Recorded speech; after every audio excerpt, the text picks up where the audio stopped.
Bueno, esto os sonará. Es el final de la película que todos hemos conocido como La Guerra de las Galaxias y que ahora nos venden como Una Nueva Esperanza. Y este es el final. Es cuando Luke va a destruir la Estrella de la Muerte. Y Obi-Wan Kenobi, que está ya muerto, le dice: no te dejes guiar por el ordenador de vuelo, sino utiliza la fuerza, ¿no? Una cosa que hay, esa cosa que lo impregna todo.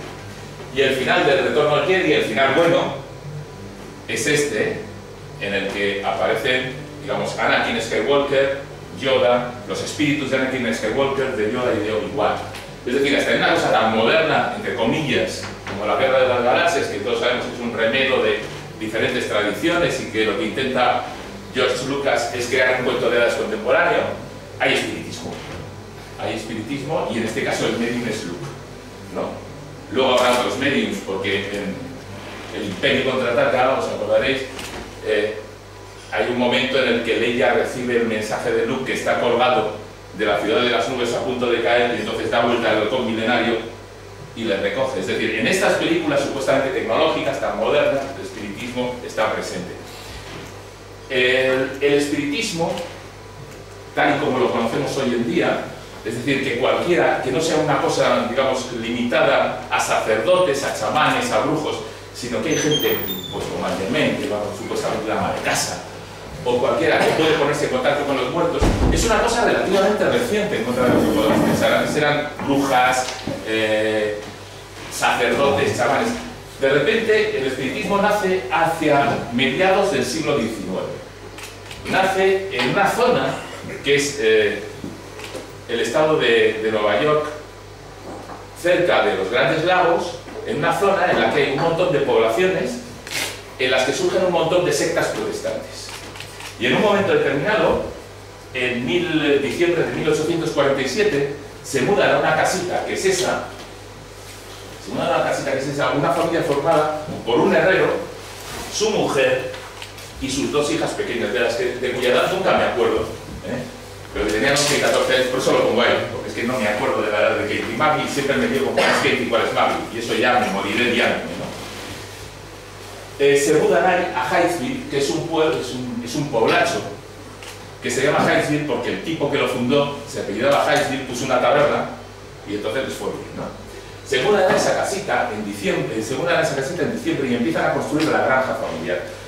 La familia es un tanto peculiar, porque aunque los padres están con las dos niñas pequeñas, hay 3 hermanos mayores, y bastante mayores para la época. Es decir, cuando se mudan ahí, los padres rondan, el padre me parece que ronda los 60, la madre supera de lleno los 50, es decir, son una pareja mayor para la época. Estamos hablando de 1848.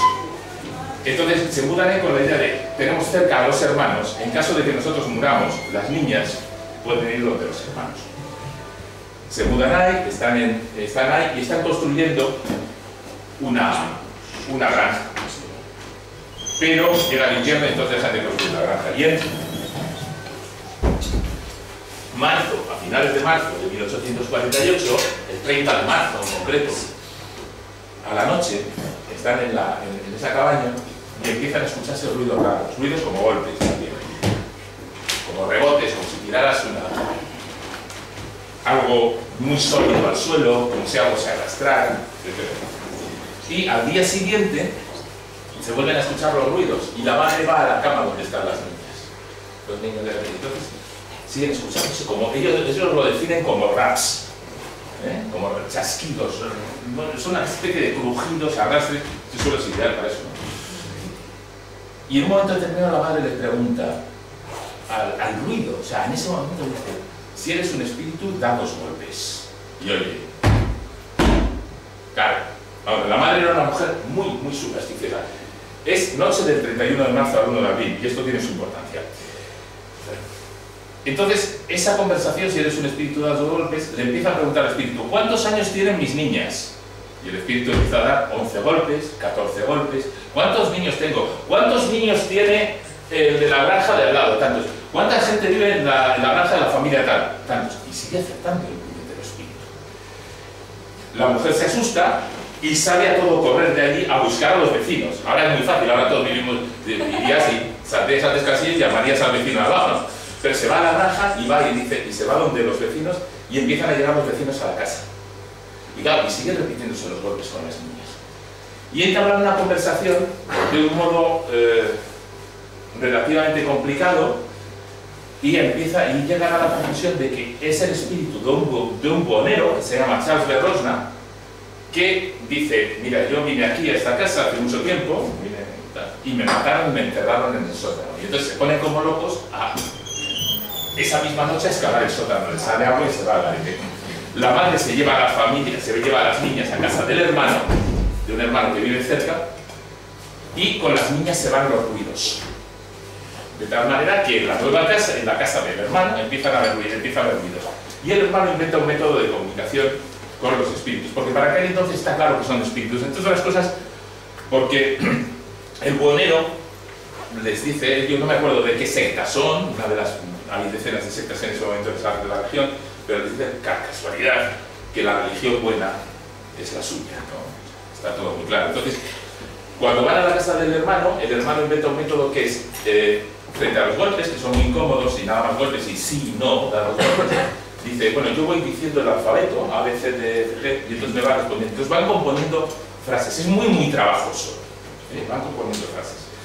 En esto que se entera una hermana, la hermana mayor, que es la clave de todo mientras Kate y Maggie tienen 11 y 14 años, la hermana mayor, Anlia, está cerca de la treintena, vive en Rochester y será el personaje clave de toda la historia.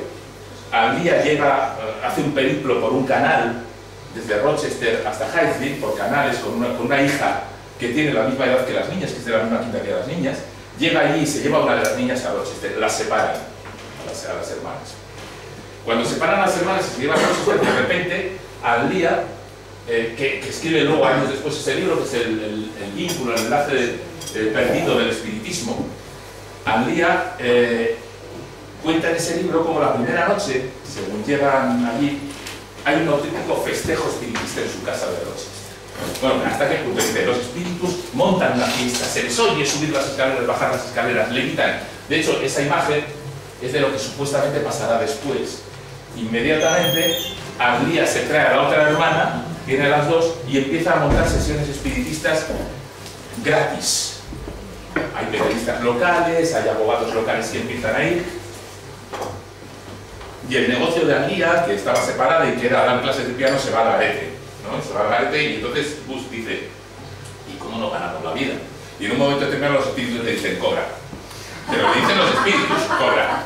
Y entonces empieza a cobrar. Empieza a cobrar, van los ilustres de la ciudad, es decir, no es una cosa de pringados, no es una cosa de tontos. Eso nos tiene que quedar muy claro desde el principio. Porque alguien crea en cosas increíbles no es tonto. Y veremos aquí nombres de ilustres que creen en cosas más increíbles que simplemente la evolución por selección natural, que ya es, o sea, nosotros lo asumimos porque hemos nacido en un entorno en el que está asumida. Si tú le dices a alguien en 1850, mira, no, es que hay unas cosas que se llaman gusanos que en realidad es muy parecido a ellos y solo es mucho tiempo el que ha pasado entre ellos y tú, y te dirían, estás loco, macho. O sea, deja ese gusano todo el tiempo del mundo y no evolucionará hacia nada, no va a cambiar, nosotros hemos sido así.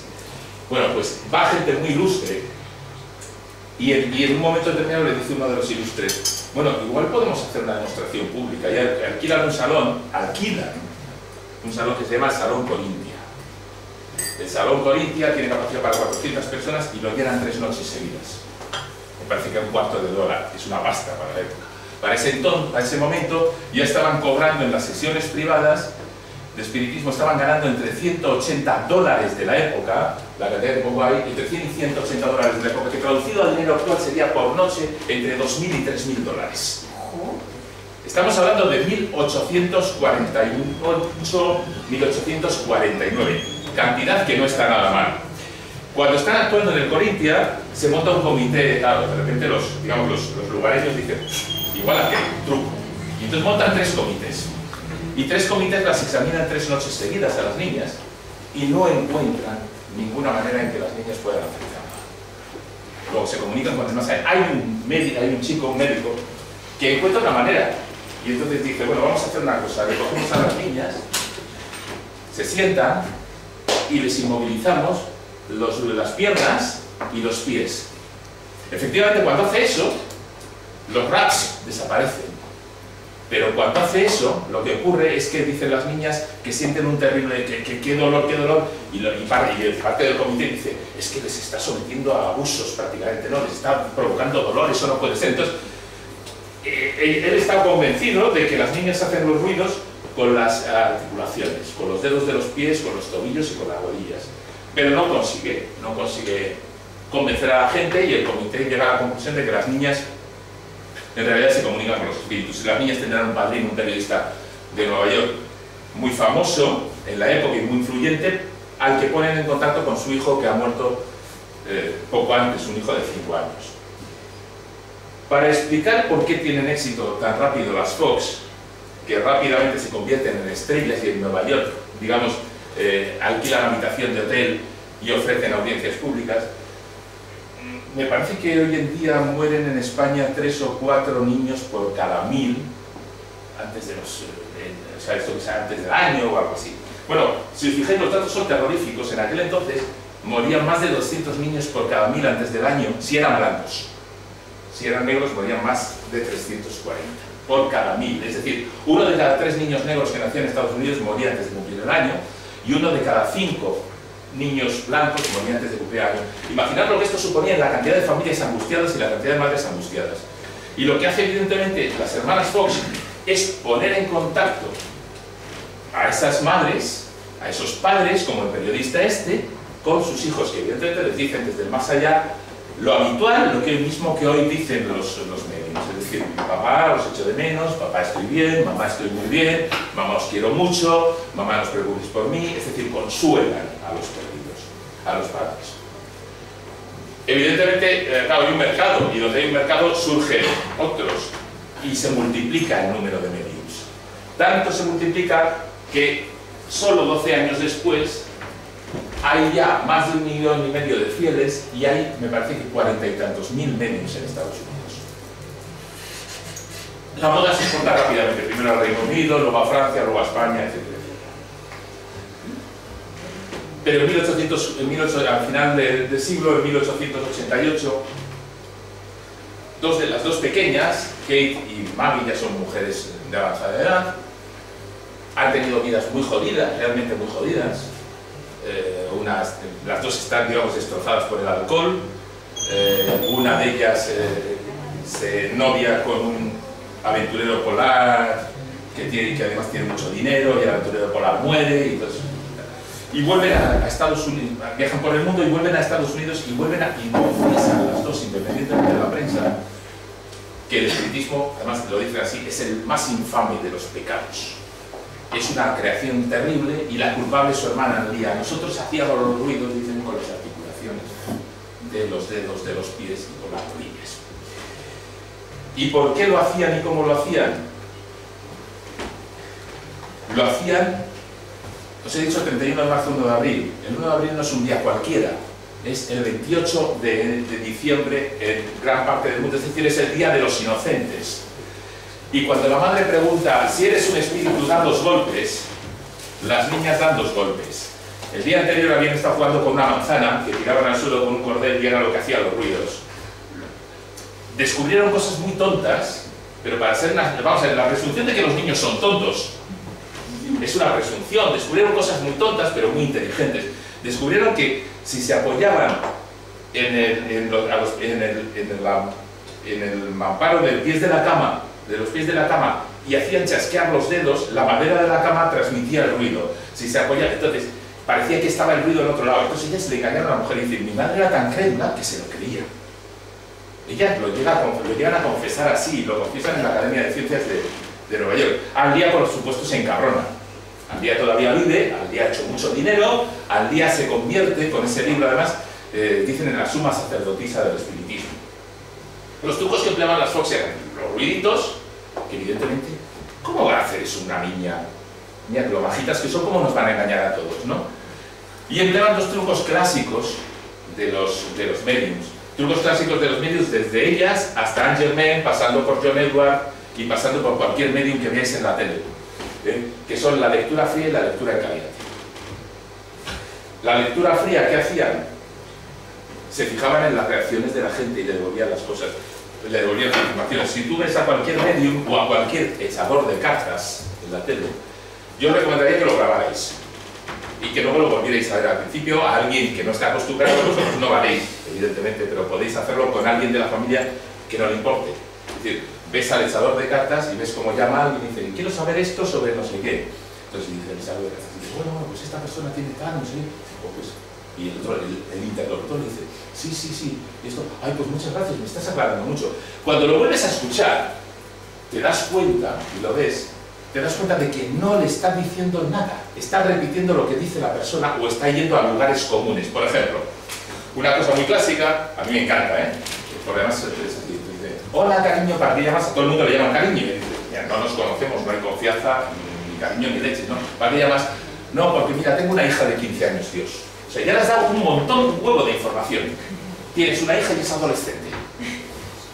Puede haber varios problemas, puede ser estudios, seguramente serán los chicos, lo que te preocupe, que llega tal. Entonces, ellos empiezan a pescar. Dicen, bueno, en los estudios dice ya, no, es que él sale con un chico, bueno, no te preocupes, sale con un chico, pero si a ti te preocupa el chico, el medio lo que te dirá es, no te preocupes que esa relación se terminará pronto. Y, bueno, ¿por qué? No te va a decir en la vida eso va a ir adelante, porque, vamos a ver, es como si yo voy a un medio y le digo, o a un echador de cartas y le digo, oye, ¿qué tal me va a ir en el trabajo? ¿Voy a ascender? Si me dice, puede que asciendas, pero hay alguien que te está haciendo la puñeta, tal, confiaré en él. Si me dice, mira, eres un vago, no vas a ascender si te sigues tocando los cojones. Tienes que trabajar. Eres un vago, tal, dices, me voy a otro. Yo no quiero un tío a que me insulte. O sea, le estoy pagando y me insulta. Bueno, pues esto es lo que hacen tradicionalmente, y las Fox lo que llegaban a hacer era eso.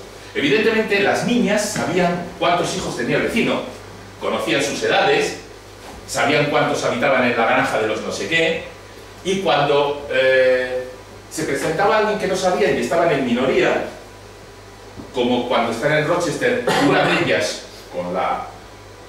con la sobrina, que en realidad tiene edad como para ser prima, se ponen de acuerdo y le dice la otra, mira, puedo ayudarte, yo conozco que este que viene es no sé qué y tiene tantos hijos, y se van haciendo señales, se hacen señales, es lo que hacen los medios. Entonces, la lectura, y esa es la lectura en caliente, se van haciendo señales de las cosas que saben. Si alguna vez ha acudido a un programa de televisión de estos que tiene público, es una cosa, tratan al público como ganaba, ¿no? Le meten al público en una sala, le dicen esperad, le dan un bocata, generalmente malo, las tienen ahí, luego tienes que aplaudir, tienes no que aplaudir. En los shows de los espiritistas normales y corrientes de hoy en día, además de usar la lectura fría, además de ir pescando lo que vas diciendo, por ejemplo, hay un John Edward dice de repente, hay algún, ante 100 personas, ¿no? ¿Hay algún alien, Helen, tal, no sé qué, no sé cuántos? Supuestamente está en contacto con el más allá, ¿no? Tengo el vídeo ahí si luego queréis verlo. Y entonces le dice a alguien, yo conozco a una, ¿qué es tu madre? Y dice, no, una amiga. ¿Está muerta? No, está viva. No va acertando nunca, pero de repente esa persona se acaba echando a llorar. Y cuando alguien se echa a llorar ante un medium, lo tiene, o sea, está ya atado de pies y manos y puede hacer con él lo que quiera. Angerman, yo asistí al show de Angerman en Bilbao y sabía que cuando alguien se echaba a llorar, podía decirle lo que fuera. Entonces, cuando estás esperando a entrar en el show de Angerman o el show de John Edward, hay gente del equipo que va paseando entre la gente, entre vosotros, ¿no? Si yo fuera paseando, ¿no? Yo soy un subalterno de Angerman o de John Edward. Evidentemente, si habéis venido al show, es porque creéis en el espiritismo. Nadie paga 80 euros porque no cree en el espiritismo, a no ser que sea un imbécil y sea escéptico. Entonces, va al show, estás hablando y de repente vosotros os decís, joder, yo vengo a hablar con mi tatarabuelo al que le cayó, yo qué sé, un pararrayos, ¿no? De un pararrayos, una noche de San Juan. Entonces, yo tengo un picanillo por el que me siga. Y el que ha cogido notas me dice, mira, en la tercera fila, el tipo ese de gafas, que lleva un reloj amarillo, el tatarabuelo murió porque le cayó un... Entonces dice, siento por aquí algo relacionado con los rayos. Alguien ha muerto por algo relacionado con los rayos. Y él que está esperando, ¿qué mejor? Dice, mi tatarabuelo murió porque le cayó un par de rayos encima. pudo ser por San Juan, algo así, algo relacionado con San Juan. No conviene acertar mucho todo de golpe. Entonces hay que ir pescando poco a poco. Y además la gente va diciendo que vas acertando. Los humanos tenemos otro mecanismo, y es que nos olvidamos de los errores. Y entonces así nos engañan, así nos pescan. Ojo, nos pescan a todos. Nos pescan a todos. Si no sabemos que estamos ofreciendo información, nos pueden pillar a cualquiera. Lo que tenemos que hacer, yo de vez en cuando estoy con alguien que echa las cartas, o que es astrólogo, y me pregunta cuál es mi signo zodiaco, para adivinar mi personalidad, para escribirla, digo, mira, como ya conocí mi personalidad, adivina mi signo zodiaco. Vamos a ver, tiene una entre 12, además, por si acaso no lo tengo puesto en Facebook, mi cumpleaños ni nada parecido. O sea, por si estabais pensando. Luego hay experimentos que se han hecho.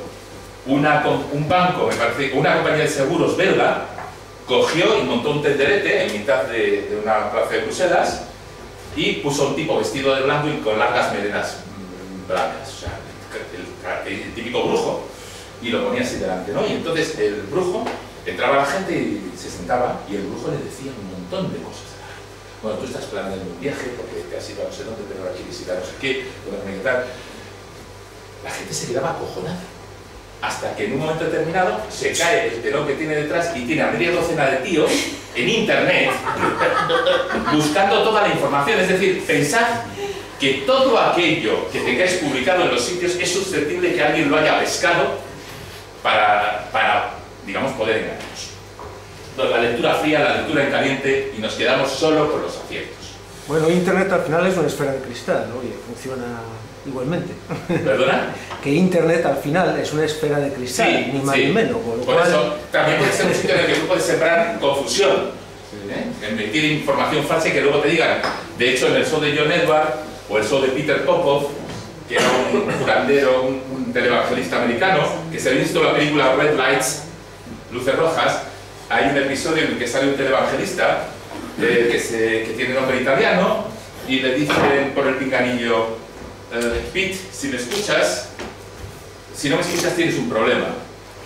Y su mujer le está diciendo, a través de encuestas que ha hecho antes, que tiene que ir donde el tipo de la tercera fila y decirle que se levante. Bueno, en realidad, eso es un episodio real que el director de la película copió a James Randi, y sin citar a James Randi, el ilusionista, y que desmontó James Randi a Peter Popoff en los años 80 en San Francisco, ayudado de un colega. Yo cuando se lo comenté a Randi, estaba muy enfadado porque no hay ningún tipo de crédito, y es que lo hizo él, y es que está copiado el diálogo. El diálogo es: hey Pete, si no me escuchas tienes un problema. Y eso es lo que le decía y lo que salió luego en el Tonight Show de Johnny Carson. Bueno, inmediatamente se multiplican los mediums. Se multiplican los medios y cerca, muy muy cerca, en Buffalo, que está al lado de Heights, al lado para los Estados Unidos, entendámonos, puede estar a 100 kilómetros, no sé exactamente, surgen dos hermanitos, Ira y William Davenport. Estos hermanitos son hijos de un policía que deja de trabajar en la policía cuando los niños empiezan a hacer prodigios de ese tipo. Bueno, vamos a ver. Eso es lo que dice. Eso es lo que dice la literatura espiritista que hacen. La ilustración anterior que hemos visto, esta ilustración de la casa de Rochester de los Fox, es del libro de Alia Fox. Nadie excepto Alia Fox dice que se movieran mesas y volaran mesas. Es puro teatro, es pura ficción, es como un libro de Juan José Benítez. No tiene nada que ver con la realidad. Bueno, pues esto pasa lo mismo. Los Davenport supuestamente hacen prodigios.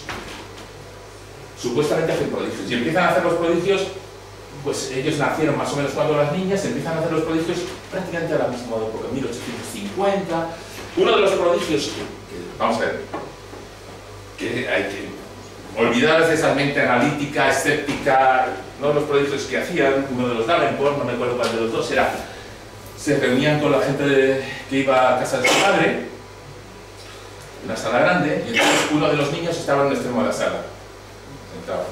Apagaban las luces y el niño aparecía en el otro, medio minuto aparecía en el otro extremo de la sala sentado. Conclusión de la audiencia: ha venido volando. Ese era el negocio, esa era la historia de los Davenport. Esa es la historia en general del espiritismo. Vamos a ver, la conclusión normal que sacaría cualquier persona con 2 dedos de frente es: el niño se ha cogido la silla y se ha cruzado la sala, ¿no? Pero no, lo que hacen es deducen automáticamente que tienen poderes. Entonces, en la literatura, Ira Erastus y William Henry Davenport son superdotados. De repente le dicen ese día: oh, ha venido un medium a un pueblo cercano. Dice que el medium levanta mesas, hace ruidos, y él empieza a pensar y dice: bueno, un artilugio que yo he arreglado sirve para hacer eso. Y entonces se confabulan, él y sus colegas, y dicen: vamos a ver, no podemos ir al pueblo porque está no sé a cuántos kilómetros y no tenemos posibles, pero si viene a Cheltenham algún espiritista, lo vamos a someter a prueba, porque ellos, digamos, no se lo creen. Entonces, en un momento determinado, en 1865, llegan los Davenport por el Cheltenham con ese número. El número consiste en lo siguiente: es un armario con 3 puertas, en la que cada uno de los hermanos está sentado frente al otro en la puerta de uno de cada extremo del armario, del gabinete, y en la puerta central del gabinete hay una serie de instrumentos: panderetas, violines, trompetas, etcétera, etcétera. Ellos están atados entre ellos y al armario. El número consiste en lo siguiente: siempre, claro, tiene que haber luces apagadas, porque los espíritus son muy susceptibles a la luz. ¿Os habéis fijado siempre que cuando en los programas de misterio dicen: vamos a ir a un cementerio, dicen: ¿y van de noche? Bueno, no, los espíritus, ¿qué hacen de día? Joder, ¿qué hacen de día? ¿Por qué hay que ir de noche? Bueno, porque si no, pues no, la escenografía no funciona. Entonces, los Davenport van a Cheltenham el 7 de marzo de 1865. Y John Neville Maskelyne se confabula. Al lado de... Imaginémonos que este es el salón en el que actúan los Davenport. Aquí está el armario ese, con el telepredicador vendiendo la burra. Y ahí hay un cortinón enorme, unos cortinones enormes. Y John Neville Maskelyne se pone donde está César. Y en un momento determinado, cuando él sospecha que va a empezar el jolgorio, porque la clave era que todos los instrumentos empezaban a sonar y hasta salía por allí, ¿no? Y luego encendía la luz y los Davenport seguían atados. En un momento determinado, cuando empieza el jolgorio, con el cortinón entra un rayo de luz y se ve una mano de uno de los Davenport tirando una pandereta para afuera. Esto es un fraude, se monta un pollo de cojones. El predicador intenta comprar a John Neville Maskelyne diciendo: tranquilo. Él se compromete con su socio, que es su compañero de actuaciones, con el que actuará todo el resto de su vida. Dice que eso es un fraude y dice que él y su colega van a ser capaces de duplicar todos los efectos de los Davenport a la luz del día en un mes y medio. Y lo hacen. Duplican en la plaza del pueblo todos los efectos de los Davenport. Muchos años después, cuando ya está muerto uno de los hermanos, no me acuerdo si, yo creo que el que queda vivo es Ira, Harry Houdini va a verle a su retiro, y a Houdini le intrigaba una cosa de los Davenport. Le intrigaba exactamente cuál era el nudo que usaban, qué tipo de nudos usaban para atarse y desatarse tan rápidamente. Y Ira Davenport le explica cuál es el nudo y cómo lo hacían. Es decir, no hay absolutamente ningún dado. Por supuesto, en la literatura espiritista tendréis todavía los Davenport por ahí dando guerra, pero son un ejemplo más. El espiritismo es ya imparable. Hay decenas de miles de mediums en Europa y en el mundo entero. Y en los salones de la alta sociedad europea ya se practica la comunicación con los espíritus. Al invento del hermano de las Fox de ir deletreando las palabras, las letras A, B, C, que es un poco trabajoso para hacer frases, pero bueno, es mejor ir diciendo sí o no, se une pronto. Este grabado es de 1853, es decir, solo 4 años después. Este grabado es de una revista parisina, en realidad es un periódico parisino. Se une pronto el movimiento de las mesas. El movimiento de las mesas que, pues como veis ahí en medio, gente alrededor de la mesa, se pone la gente alrededor de la mesa en los salones sociales y dicen, si giras hacia la derecha es que sí, si giras hacia la izquierda es que no. Si giras, entonces establecen un código de comunicación con el espíritu y la gente va dando vueltas alrededor de la mesa. Bueno, esto tiene el problema de que es muy cansado. Y cuando las mesas cogían, cogían velocidad y acababan en el suelo a veces, ¿no? Pero claro, existe el problema de decir, vamos a ver, ¿realmente se mueven las mesas? ¿Realmente se mueven las mesas porque las mueven los espíritus? Ese es el kit de la cuestión, no hay otro. Y esto, cuando los amantes del misterio, o los divulgadores del misterio dicen, es que no ha habido ningún investigador científico que haya investigado lo paranormal, es mentira. Porque, por ejemplo, tenemos a Faraday, que Faraday investiga lo paranormal, investiga en concreto las mesas parlantes, y lo publica en la revista de Acini, que la tenéis en internet, y si alguien quiere el original lo tengo en PDF. En un momento determinado, Faraday se plantea una pregunta que es muy básica y la vais a entender enseguida. ¿Van las manos detrás de la mesa o va la mesa detrás de las manos? Es decir, ¿se mueve la mesa y ellos van detrás o ellos mueven la mesa con sus manos? Dice, la prueba que busqué y el método seguido en la investigación fueron de la misma naturaleza que las que adoptaría en cualquier otra investigación física. O sea, lo que plantea Faraday es una investigación seria. Y ahora nos puede parecer una estupidez, pero ante las cosas inexplicadas lo que hay que plantearse es investigarlas seriamente, porque la ciencia avanza, digamos, que recortándole camino a lo desconocido. Entonces Faraday desarrolla un artilugio que yo era incapaz de verlo. Yo tenía la descripción del artilugio, pero era absolutamente incapaz de verlo. Lo leía 4 o 5 veces y se lo di a varios amigos. Les di la descripción del artilugio de Faraday, César Higuero, que está aquí, y les dije, a ver a qué conclusión llegáis cada uno, porque yo tengo una conclusión y no me gusta. Ese es el artilugio, digamos que es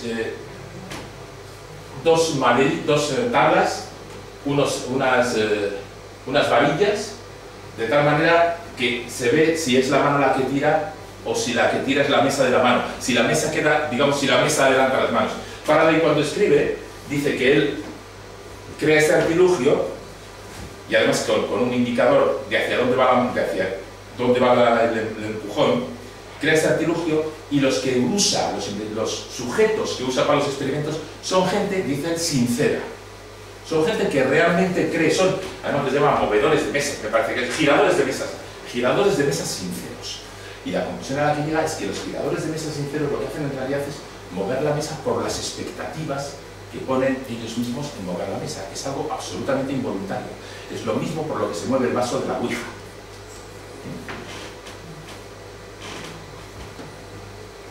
Un astrónomo español, José Comas Solá, recuerda en un libro que tiene delicioso que se titula El espiritismo ante la ciencia, que es escéptico, pero hay momentos en los que dice, todavía tengo dudas respecto a algunas cosas porque no están claras.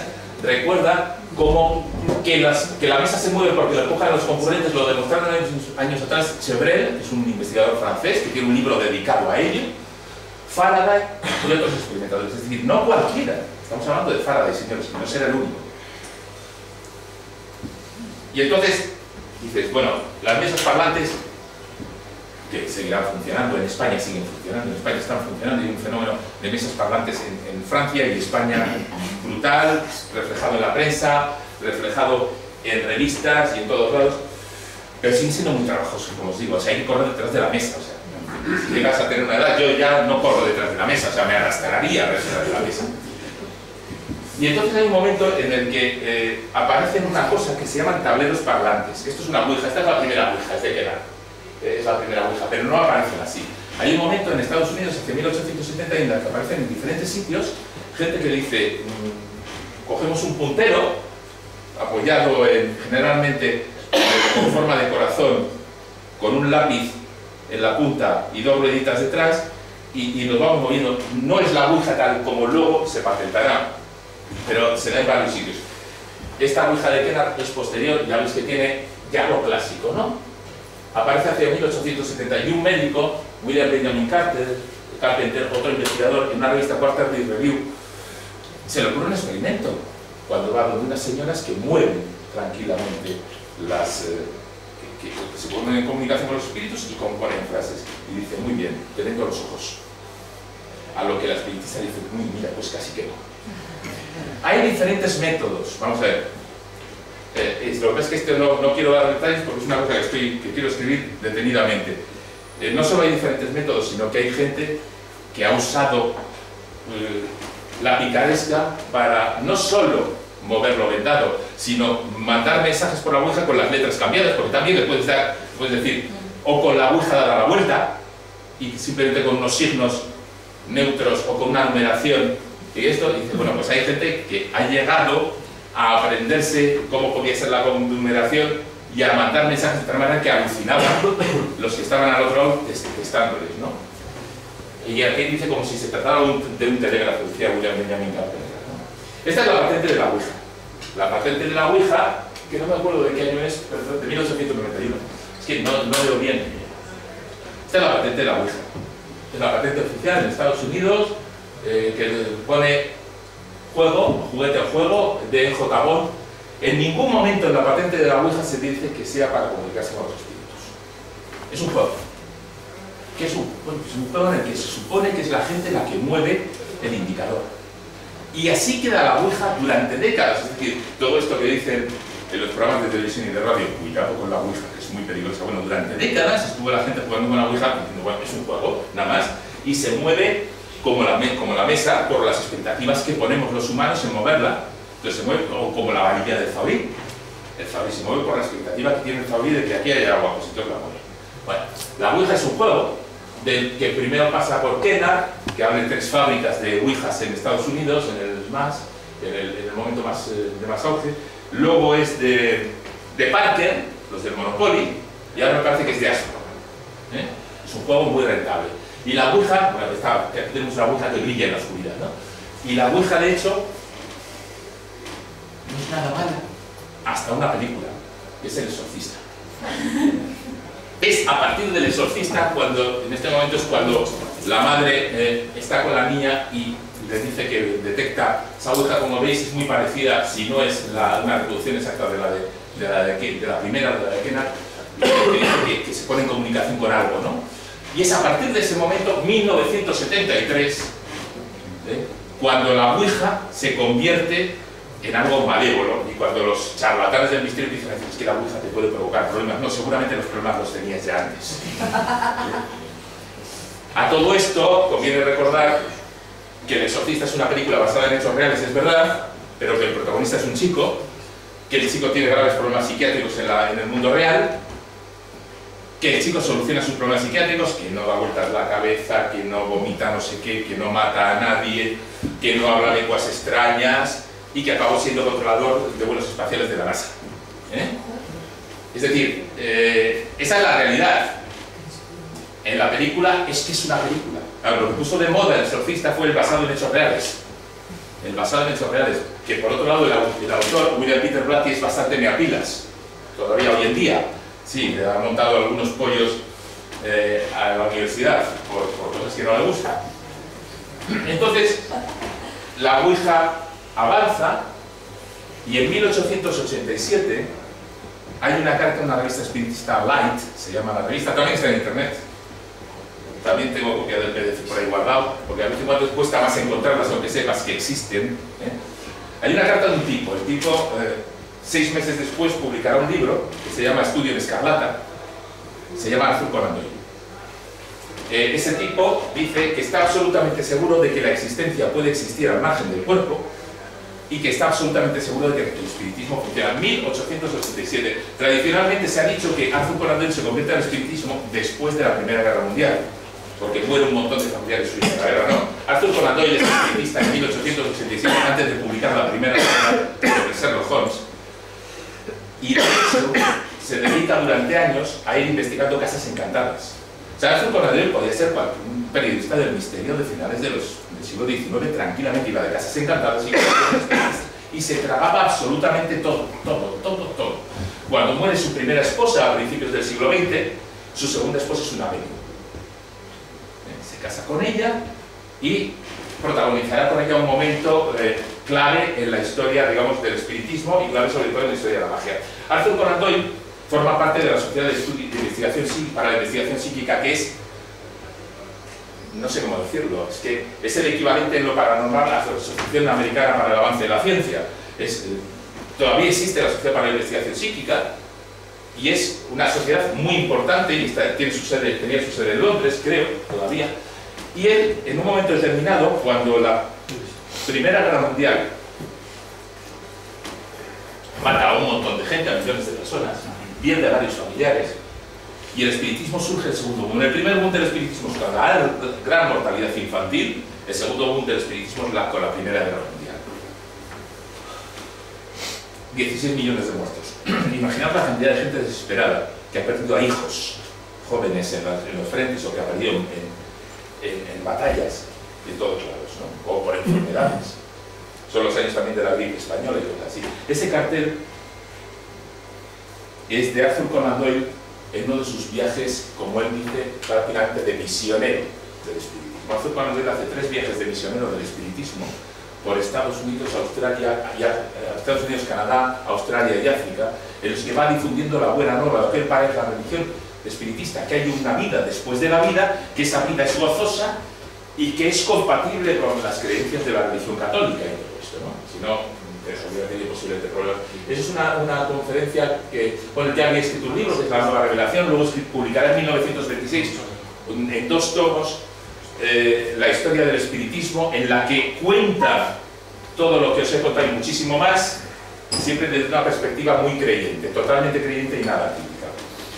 Arthur Conan Doyle será definido en el New York Times en un momento determinado, cuando viaja a Nueva York para dar una charla ante magos invitado por Houdini, como el profeta del espiritismo. Por otro lado está Harry Houdini, el ilusionista. Harry Houdini llegará a profesar. Harry Houdini y Arthur Conan Doyle se conocen en 1920, cuando Houdini está de gira por Inglaterra, y siendo uno totalmente escéptico, Harry Houdini, y otro totalmente crédulo, profesan la admiración mutua. Para Houdini, Conan Doyle es un genio en la creación literaria, y para Conan Doyle, Houdini es un genio en lo suyo, y no tiene muy claro que no tenga poderes paranormales. Además, se lo dicen así. Se llegarán a cruzar cartas, porque cada vez que uno de ellos dice, por ejemplo, Houdini, los mediums son unos estafadores en un periódico, Conan Doyle se entera y escribe una carta. Y cuando Conan Doyle hace lo propio diciendo los medios funcionan, Harry Houdini escribe una carta. Llegarán a cruzarse cartas. Se conocen en 1920. Una de las cosas que dice, cuando se conocen, ya después de conocerse y tener mucho trato, que dice Harry Houdini, la que veis ahí, Arthur cree de verdad, en su gran mente, fijaos, o sea, dice, cree de verdad en la comunicación con el mensaje, pero dice, en su gran mente no hay lugar para la duda, ¿no? Para la duda.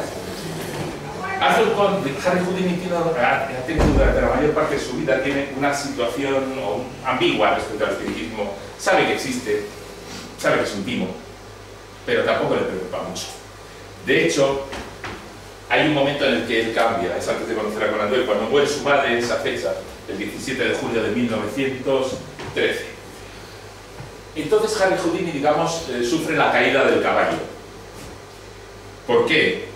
Porque de repente se siente destrozado, se sentía muy unido a su madre, dice, y ve que hay un mogollón de espiritistas por ahí sueltos, y dice, y ahora todo el daño que esta gente hace, me estoy dando cuenta del daño que he podido hacer yo, porque cuando yo empecé en las ferias a simular comunicación con el más allá, pero como yo sabía que era mentira, y yo creía que la gente no se lo creía, pero dice, pero el espiritismo es cruel, dice, porque se aprovecha del dolor por la pérdida de seres queridos. Su madre muere ese día, es un día a recordar. Bueno, aquí tenéis un cartel de una de los espectáculos de Houdini en los que simula comunicación con el más allá. Y además dice, si os veis, el fraude de los mediums expuesto al descubierto. Y esta es una foto histórica. Esta es una foto de la playa de Atlantic City. En su viaje a Estados Unidos para promover el espiritismo, lo primero que hace Arthur Conan Doyle es dar una conferencia ante los magos, y lo que hace es tomarles el pelo. Les da los primeros fotogramas de la película El Mundo Perdido, con dinosaurios, sin decirles que es una película.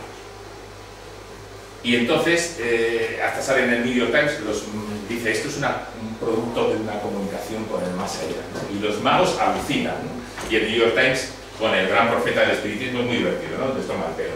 Y después se va a Atlantic City a pasar unos días. Se va a Atlantic City y dice a Houdini a ver si puede ir. Y Houdini va con su esposa, que está atrás, de negro, y está toda la familia de Jane Doyle, que es medium, esta señora de la derecha, Arthur Conan Doyle a la izquierda, y los hijos de otros. Y en un momento determinado, después de comer y estar en la playa, Arthur Conan Doyle y Jane, la mujer medium, le dicen a Houdini a ver si vamos a la habitación del hotel a hacer una sesión espiritista. Y van a la habitación no va la mujer de Houdini, y van a la habitación del hotel a hacer una sesión espiritista y se ponen en contacto con la madre de Harry Houdini, como no podía ser de otra manera. La madre de Harry Houdini escribe a través de la mujer de Arthur Conan Doyle y empieza a escribir un texto, lo empieza con una cruz y empieza a escribir en inglés, cosas básicas, ¿no? Harry, te echo mucho de menos, te quiero mucho, eres hijo mío, tal, cosa.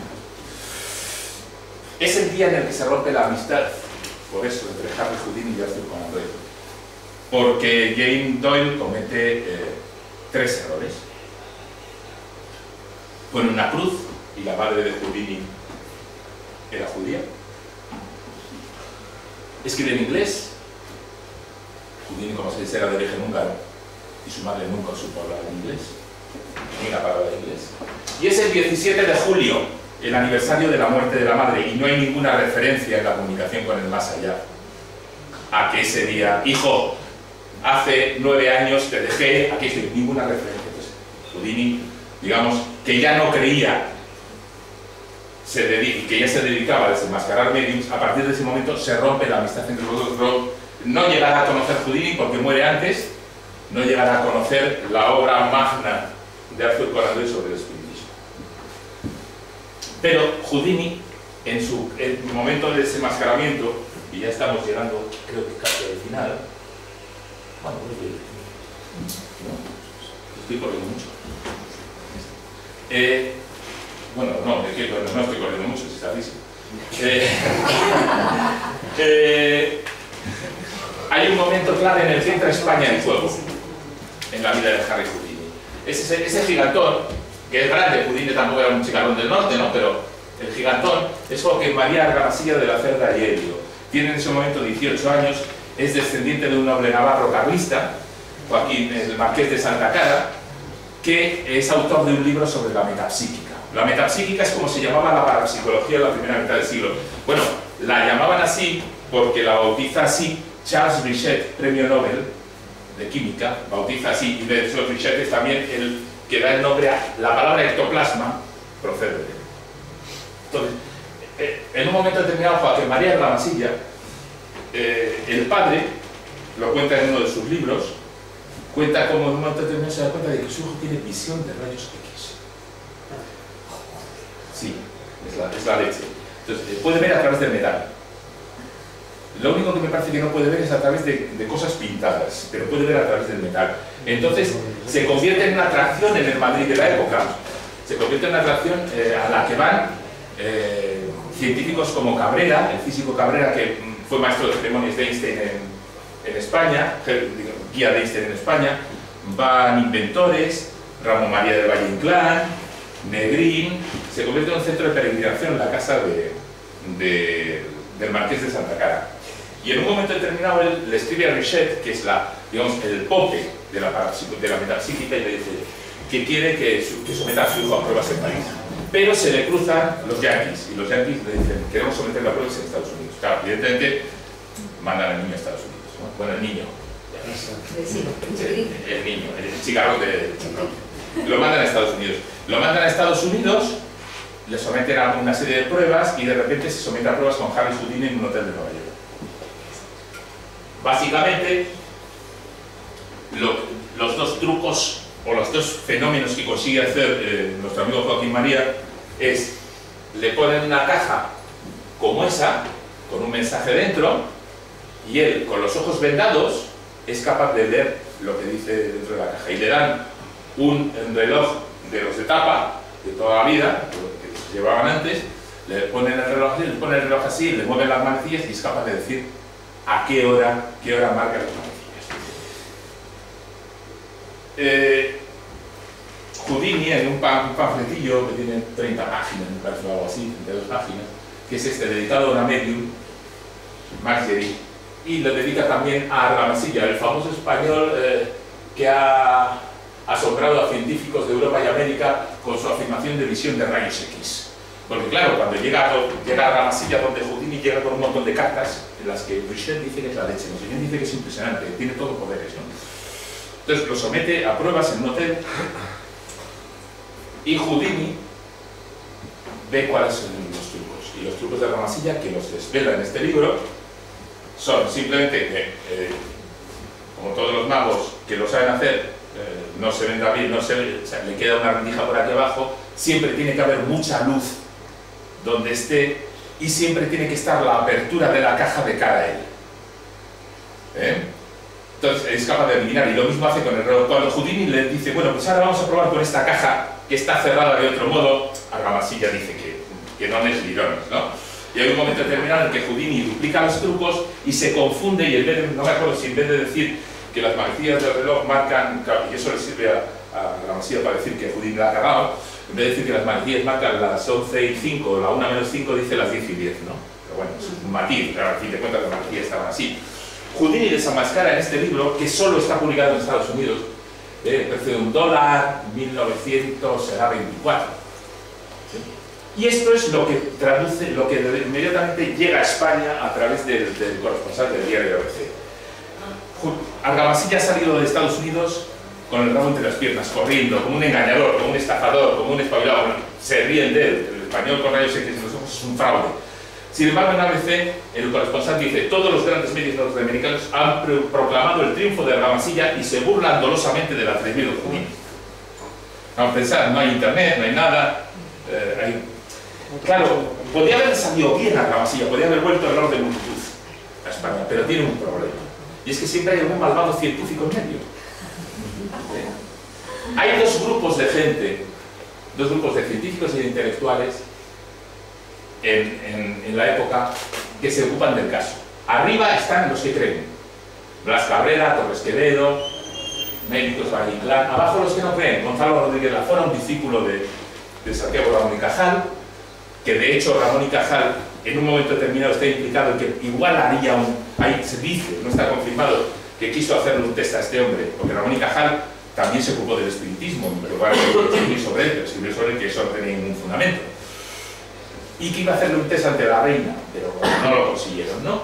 Entonces están divididos entre estos dos grupos. Y lo sabemos que están divididos entre estos dos grupos porque en la prensa de la época, que podéis consultar por internet, hay dos periódicos de Madrid, El Imparcial y El Sol, en el que el caso Argamasilla es portada durante semanas. Ahí veis: es un hecho la visión a través de los cuerpos opacos, dicen en El Imparcial. El caso Argamasilla, esto lo escribe Gonzalo Rodríguez Lafora, el discípulo de Ramón y Cajal. Digo, sí, de Ramón y Cajal. Entonces, Gonzalo Rodríguez Lafora es un adelantado de su época. Gonzalo Rodríguez Lafora se hace. No me preguntéis cómo, porque estamos hablando, estos periódicos son de, si no me acuerdo de la fecha, tenía que haberla puesto abajo, pero son inmediatamente de la vuelta de este hombre. Se hace con el libro de Houdini y lo publica en entregas, los gráficos, en El Sol. No sé si tengo aquí, no. Bueno, entonces lo que se monta una bronca importantísima en el momento en el que Argamasilla, el chaval, se enfada mucho. Y mientras le dice a Rodríguez Lafora: usted está engañando a todo el mundo y usted ha mentido y usted ha salido de Estados Unidos porque le han pillado los trucos y se los ha pillado a Harry Houdini, le dice: mire, le voy a demandar y le voy a hacer no sé qué, tal. Y Rodríguez Lafora dice: inténtelo, o sea, haga lo que sea, o demuestre lo que haga, ¿no? Además, a Rodríguez Lafora se le ocurren remedios muy sencillos. Bueno, usted no voy a través de la pintura, dice, pero hay pruebas muy sencillas que podemos hacer. Le doy la caja envuelta en papel. O sea, fijaros qué tontería, o sea, es que a veces las pruebas, en vez de decir, le doy la caja y usted tiene la caja tal cual, le doy la caja envuelta en papel. Claro, se niega a hacerlo. Es más, lo que dice Argamasilla en un momento determinado es: Houdini está enfadado conmigo y se ha querido vengar de mí y está mintiendo porque me llevó una parte en nuestras pruebas y me dijo: mira, tienes poderes, ¿por qué no nos unimos si yo soy tu agente? Y yo no acepté. Bueno, vamos a ver, la bronca es enorme y Rodríguez Lafora es un adelantado de la época y escribe en 1925 en El Sol eso que veis aquí. Houdini ha venido a demostrar que los psicólogos, los médicos y los físicos son tan fáciles de engañar como los abogados, los artistas o los sacerdotes. Cualquier prestidigitador les sorprende. Esto está escrito en 1925. O sea, 20 años, más de 20 años antes, más de 50 años antes, que James Randi use a dos jóvenes aprendices de mago para demostrar que la investigación parapsicológica en laboratorio no funciona y que un simple ilusionista se la puede dar con queso. O sea, esto escribió Rodríguez Lafora en 1925, cuando hablamos de escépticos en España. Señores, no os preocupéis, no saquéis fotos que os lo puedo pasar, ¿eh? Bueno, es decir, porque no te va a salir mal, yo te lo paso. Cuando hablamos de escépticos en España, hay que tener en cuenta a este tío. Cuando le lees, dices, ¿cómo pudo escribir este tío en 1925? Pues escribe cosas que Sagan escribirá en El mundo y sus demonios, y las escribe en la prensa española, y desmonta todo lo de Calabaza. Y ya estamos acabando. Aquí hay una lista, en amarillo vais a ver a magos. En blanco hay científicos, como veis hay científicos diferentes. Vamos a acabar. Oscar Funks, por ejemplo, es el psicólogo que desenmascara por qué cómo Hansel Listo el caballo adivina sumas.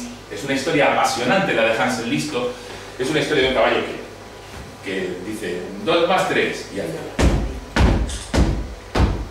y da 5 el tío. Es una historia en la que le dicen al caballo, coge la tela roja, y hay 20 telas de diferentes colores, y el caballo coge la tela roja, ¿no? Es un trabajo que se publica en su época en Alemania, se publica en los años 70 en una universidad americana, y ese trabajo, la investigación del caballo, que al final el caballo lo que hace es lee no la mente, los gestos de quien le pregunta, o sea, es capaz de percibir leves inclinaciones de cabeza. Entonces el caballo descubre, claro, evidentemente cuando acierta le dan un azucarillo o una golosina, ¿no? Y el caballo, depende de la inclinación de quien le pregunta, sabe qué tiene que hacer más o menos. Entonces se para solo cuando el que le pregunta se vuelve para atrás. De hecho, si le aíslan y le preguntan al caballo 2 más 3 y le aíslan de quien le pregunta, no consigue acertar ni uno. Y siempre acierta, siempre tiene a alguien. E incluso cuando el preguntador sabe que no tiene que dar pistas al caballo, las da inconscientemente. Bajan un poquito los ojos, etc. Oscar Funks escribe un libro maravilloso que hoy sirve para que se toma como base para cuando se hace investigación animal, investigación sobre inteligencia de animales, cómo no darles pistas a los animales de lo que esperamos de ellos. Bueno, estos científicos en blanco y los magos en amarillo van a cambiar de color a rojo aquellos que creen. Fijaros en cuántos magos hay. 5, ¿verdad? Mirad cuántos, hay un montón de científicos. Ni uno solo de los magos cree. Ni uno solo de los magos cae engañado por los espiritistas, los medios, los poderes paranormales. O sea, los magos son los mejores aliados de los científicos. Y sin embargo, el inventor español Leonardo Torres Quevedo cae como un pardillo. Alfred Russel Wallace, el co-descubridor de la teoría de la evolución, tiene una obra deliciosa de 1870 y algo, que son 3 ensayos sobre espiritismo. Alfred Russel Wallace cree en el espiritismo. Alfred Russel Wallace es antivacunas. Alfred Russel Wallace, sin embargo, no se traga los cuentos de los canales de Marte, que también están en aquella época. Es decir, tiene creencias selectivas, ¿no? Blas Cabrera, el hombre que guía por Madrid a Albert Einstein. Es decir, tú puedes ser un físico reputadísimo. O sea, no depende de la inteligencia el que creamos en las cosas. Yo hace poco, hablando con un amigo médico, Vicente Baos, hablando de la homeopatía, yo le decía, ¿pero cómo es posible, Vicente, que un médico hoy crea la homeopatía? Vicente es muy crítico, como sabéis, es uno de los baluartes, es uno de los puntales contra la homeopatía. Y me dice, Luis, ¿por qué es creencia, es fe, es religión? ¿Cuántos científicos creen en Dios? Es lo mismo. Es lo mismo. Bueno, pues aquí hay científicos, Richet, premio Nobel, Flammarion, que creen en cosas. Y hoy en día hay científicos que creen en cosas. Hoy en día Luc Montagnier está diciendo tonterías sobre la homeopatía. Bueno, pero perdona, estamos dando por hecho que si uno es científico es inteligente. No, es que es inteligente. Es que en su área son muy inteligentes y pueden ser hasta primeras eminencias mundiales. No, esta correspondencia tan fuerte no la veo necesaria. Alfred Russel Wallace es una... O sea, mucha gente puede lograr muchísimo en su campo sin ser inteligente. Bueno, yo creo que es muy difícil. Lo que pasa es que yo creo que la inteligencia no inmuniza contra las creencias. Son dos cosas diferentes. A lo mejor en España en la actualidad. Que a lo mejor eso es otro mito, y a lo mejor en España en la actualidad. Bueno, entonces yo, ya para acabar, quiero que os quede claras 3 ideas. Nadie es más tonto que otro solo por creer en cosas increíbles. Evidentemente, si yo me he comparado de Wallace, Wallace puede creer, yo que sé, lo que quiera, pero desde luego me iba a dar sopas con onda en la mayor parte de las cosas. La idea de Rodrigo Lafora, un científico no está más capacitado que otras personas para detectar camelos. Per se, hay científicos que se han especializado en detectar camelos, pero cuando les intentan vender la memoria del agua a Nature, lo que hace el editor de Nature, John Maddox, es llamar a James Randi. No dice, vamos a llevar a un epistemiólogo, vamos a llevar a un técnico de laboratorio, no dice, Randi, ¿quién puede detectar trampas? Tú. ¿Y qué es Randi? Un mago. Un mago, un mago. Y luego, lo paranormal puede enseñarnos mucho de nosotros mismos, es decir, nos enseña las pistas que damos.